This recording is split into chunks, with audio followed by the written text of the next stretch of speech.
আসসালামু আলাইকুম।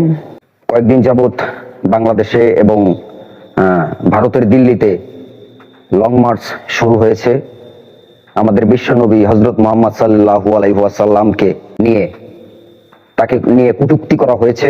ভারতের এক মন্ত্রিসভার এক লোক সে কটূক্তি করেছে, একজন উচ্চ পর্যায়ের নেতা। আমার প্রশ্ন হচ্ছে, আমরা তো কখনো আপনাদের হিন্দু ধর্মের কোনো দেবদেব তাকে নিয়ে কখনো কটূক্তি করি নাই, তাহলে আপনারা কেন করছেন?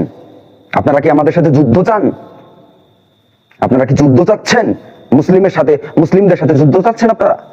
আমি শেষবারের মতো একটা কথা বলে দিচ্ছি, আপনি আমাকে যা খুশি তাই করেন, সেটা আমি কোনো কথাই বলবো না, আমি মুখ বুঝে সবকিছু সহ্য করে নেব। কিন্তু আমার নবীকে নিয়ে একটা কথা বললে, যে ব্যক্তি একটা কথা বলবে, তার গর্দান আমি কেটে ফেলবো ইনশাআল্লাহ।